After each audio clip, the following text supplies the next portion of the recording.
Welcome back. You're still watching Smart Money on CNBC-TV18. We're speaking to Radhika Gupta of Edelweiss about the growing category of passive debt funds and how you can add it to your portfolio, specifically talking about short-term index funds on the debt category side. The other thing, of course, we want to know is which are the schemes that are available to invest for short-term index funds, these short duration funds that you spoke about.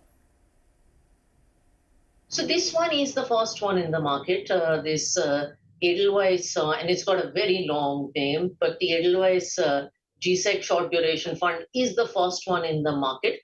Its typical comparison has been actively managed funds, but I'm hoping, just like with Bharat Bond, we opened the market to lots more competition joining. I'm hoping this market will expand because it's genuinely a consumer need. Everyone needs a savings account equivalent that's more efficient, where you can park your money.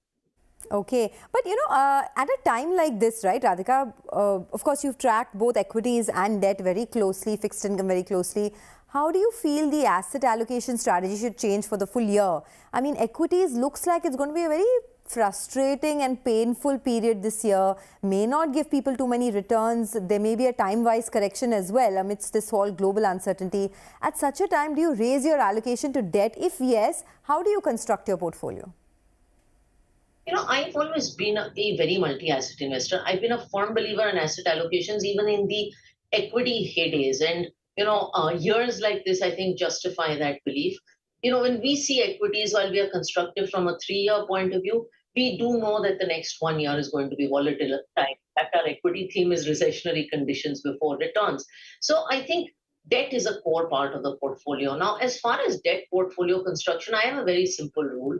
You break your money into 2 parts. Money that you need in the short term, which goes into an instrument like the short duration index fund. It's money that you may use for 1, 2 years, 2, 3 years. I may buy a house. I may need some money for construction. I may need it for something. I may not. Otherwise, it can just sit there. And then money that's a little more goal-oriented. The goal-oriented money, like I have goals for 3 years, I have goals for 5 years, I have goals for 10 years. I match the timeline with the goals of a target maturity fund and park it there. So that's how I like to do my debt allocation. It's goal-oriented, and I divide it into 2 buckets. Money that I may need now, and then money that I park away for goals. These short duration index funds, right, that you spoke about, the debt index funds. I mean, just playing the devil's advocate here, if I need the money in the shorter term, I just want to park it for a smaller period of time, I can park it in various other places, whether it's in, say, of course, FDs or in a liquid fund or in a sovereign gold bond, or, there are so many other places to park it. Why should I look at short duration funds? So, liquid, of course, liquid, I believe, is not for money that you want to do for 2 to 3 years, because, there is an interest rate spread that you get if you're hanging out for 2 to 3 years. FDs work, but, the good thing about a short duration index fund is if you do choose to keep the money for 3 years, you get the advantage of indexation. Believe me, for those of us who are fully tax paying, that becomes very large. So this gives you that optionality of being able to take it out early. But if you happen to keep it for 3 years, you get the benefit of taxation. And I've seen with a lot of us, Sonia, we think we have short-term money, some of it ends up being long-term. So I like the optionality built in something like this. Actually, you know what? I made a mistake. I said sovereign gold bonds. Sovereign gold bonds actually are for the longer term, right? I mean, you get the tax benefits only if you hold it for 8 years. I meant gold ETFs. So that was my other, the other avenue. Yeah, tell me. You were telling me about gold ETFs? No, gold is, I don't compare gold to debt, because gold is a little volatile as an asset class, right? It is, it is. So how are you feeling about gold now? I mean, it has done really well compared to equities in the last 1 year, and people are now talking about raising their allocation to gold in their portfolio. You're not a believer of that? We launched a gold fund in August last year, a gold and silver fund, and it's up a lot of money. But I said then what I'm going to say now, which is that I think gold should be a static allocation in your portfolio. It could be 5 to 10%. I feel investors do a terrible job of timing gold, and I remember this from my own NFO. So I think not trying to time gold and just keeping there at 5 to 10% works much better than trying to time it. Okay, by the way, before we wrap up, congratulations are in order, Radhika, because Edelweiss has crossed the 1 lakh crore AUM milestone, and it's a big deal, right? I mean, I have watched your journey over the last 10 to 15 years, and it's been phenomenal, the growth that you have seen and now the growth that you've brought to Edelweiss. So congratulations. But do you think that a lot of this also has to do with the massive rise that we've seen in the equity cult, right, in the Indian markets, especially with retail investors? And do you think that's here to stay? I think it is, and I'm very thankful for the growth. And the wonderful thing is, I think mutual funds have become so mainstream; they've become part of popular culture almost. We've seen our equity AUM grow by 15 times in the last 5 years. We've seen our fixed income AUM come from basically zero to what it is to being a top 10 player in fixed income. And I think the young Indian investor, the Indian investor, is getting more aware about their money. They want to financialize more. They're also getting more aspirational about their money. And that's where you see the rise in equity. And I genuinely do believe that while 1 lakh is a meaningful milestone, I do believe our MF industry will go from 40 to 100 lakh crores. And we will also go from 1 to 2 and much larger. So I'm very optimistic about the future because financialization is just starting to kick in. Absolutely, I totally agree with you. And now we're, of course, with the onset of digitization, you're seeing easier ways to sort of get into the financial market and invest your money. Tell me a little bit about, let's get back to the topic, of course, with respect to passive funds and passive debt funds. What kind of an average return would you expect, both in the short-term index funds as well as overall in the passive debt category over the next couple of years? Okay, so I think the short-term index fund YTMs are between 7 to 7.5. I mean, it changes given the day. It could be 7.1, 7.2. And I think that's where sort of short-term rates are likely to be. We do think we're close to the end of the rate hike and rates are not going to go down in a hurry.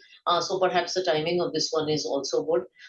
For longer term passive, debt funds, the target maturity series, it really depends on where you are in the yield curve. But we have products all the way from 2023 till 2037, which sounds like a long time away. And I think they go from 7.1 all the way to 7.7. So that's kind of where you should be. And I should take the opportunity to re-highlight that most people don't realize that post-tax on a mutual fund platform, you end up paying tax with indexation and tax works out to 10-12%. So you really, versus a traditional instrument, end up being better off.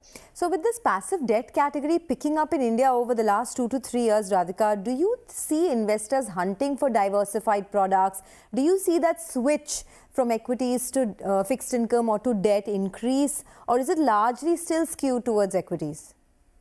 No, I don't think equity and debt, are the comparison points. I think equity has its place in the portfolio. It's a risk-taking asset class. I think with passive debt funds, where we are seeing money come from is erstwhile tax-free, because we are 50% of this very, very large market and growing market.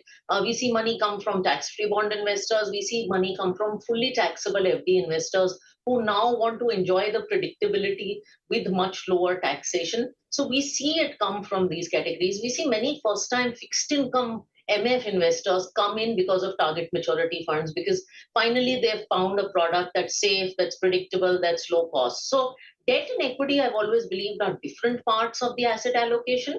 But investors who never used debt mutual funds or who use things like FDs or tax-free bonds are now coming to passive debt funds. So that's where we see the growth coming from.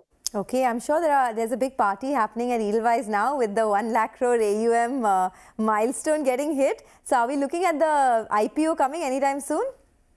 It's a great aspiration to have, Sonia. I think we're focused on building a high-quality business, a profitable business, which we've got to. And hopefully in the next few years, we can scale it to a point where we become a listed company at some point. It would make all of us very proud.